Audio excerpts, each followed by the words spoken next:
Today, it's story time on how I sold my Trek 800. I'll tell you how I made some easy cash and gave a trashed bike new life.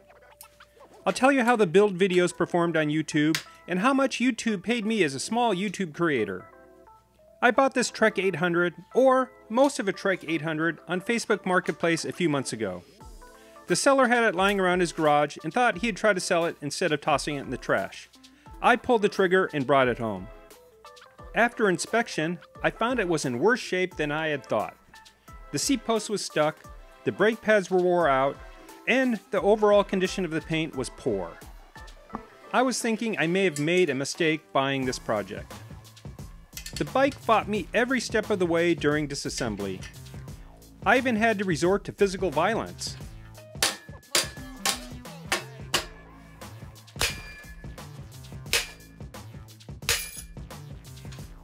The last straw that almost broke me was a stubborn bottom bracket. It was stuck worse than the seat post. Lucky for me, I was leaving on vacation for a week, so I soaked the bottom bracket in penetrating oil and let it do its magic. When I returned from vacation, the bottom bracket was somewhat easily removed. Now that I had the bike stripped down to the frame, I knew it could be saved. It's time for the comment of the week. I really enjoy your engagement and wanted to highlight one of your comments. This time, my wife will pick and read her favorite comment. It's from part 1 of the Trek 800 build.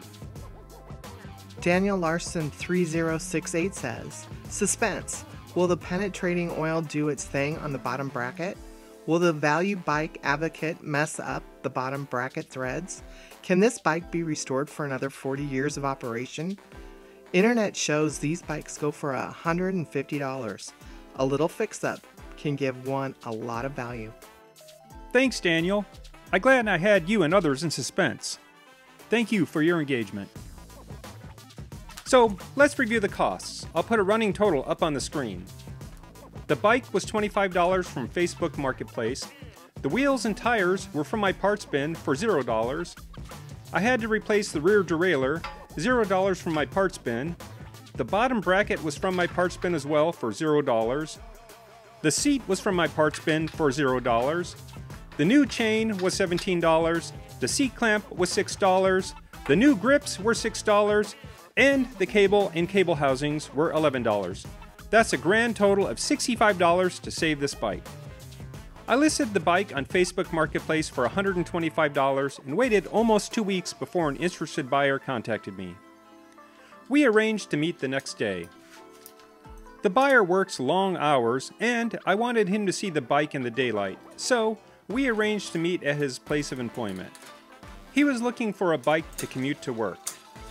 He rode the bike around his parking lot and was happy with the bike and paid my full asking price of $125. I was happy, he was happy, and my wife would be happy that yet another bike was out of the house. So, that's a profit of $60. But wait! Let's talk about what YouTube paid me as a small creator. The first video has received 1,067 views, contributed 5 new subscribers, and YouTube paid me $1.71. The second video has received 579 views, I lost 1 subscriber, and YouTube paid me $2.74. So, my new profit is almost $65 for the build. I'm not going to get rich doing this, but I love saving these old bikes. If you made it this far, you're a true champion. If you enjoyed this video, show that thumbs up button some love, and subscribe for more bicycle flipping content.